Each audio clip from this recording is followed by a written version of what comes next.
presented by CS Music। प्रेम से बोली छठी मैया की।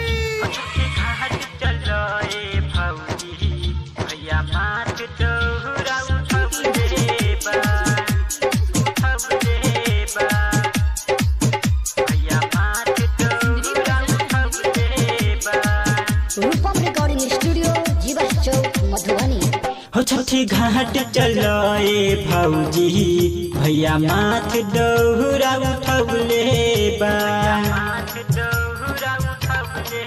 हो छठी घाट चलो ए भौजी भैया माथ दौरा उठौले बा। मुँह काहे फुलौले बारू, मुँह काहे फुलौले बारू, नया साड़ी कीन के ले अइले बा। छठी घाट चलो ए भौजी भैया माथ दौरा उठौले बा। हो छठी घाट चलो ए भौजी भैया माथ दौरा उठौले बा।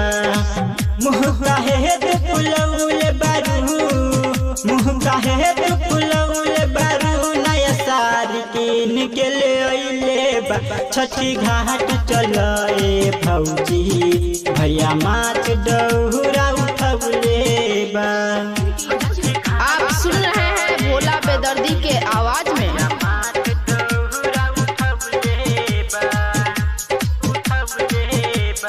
माई के महिमा बायपरंपार जग में होला जय जयकार। माई शरण में जो कोई जाले मिलल खुशियाँ हजार।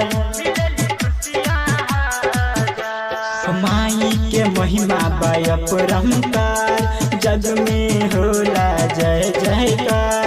माई शरण में जो कोई जाले मिलल खुशियाँ हजार।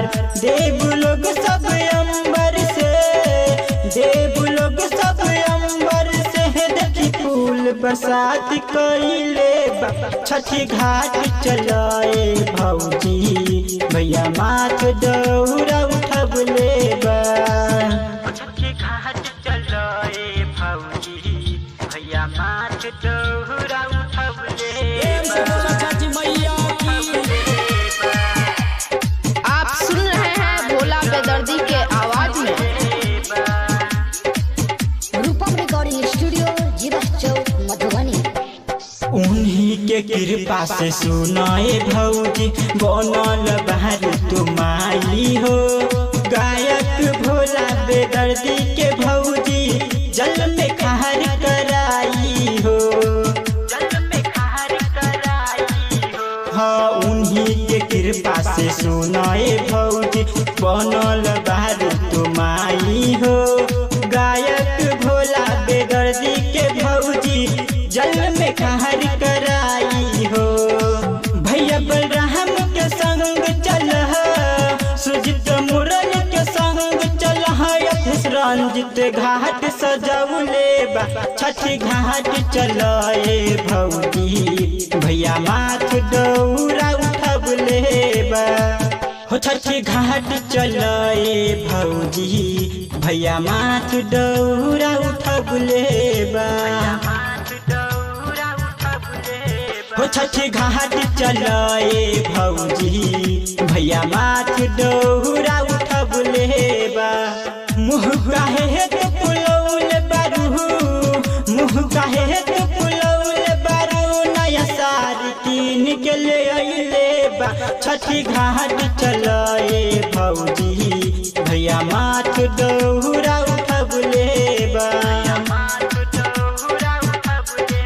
हो छठी घाट चलो ए भौजी भैया माथ दौरा उठौले बा। मुँह काहे फुलौले बारू, मुँह काहे फुलौले बारू, नया साड़ी कीन के ले अइले बा। छठी घाट चलो ए भौजी भैया माथ दौरा उठौले बा। रूपम रिकॉर्डिंग स्टूडियो जीवा चौक मधुबनी।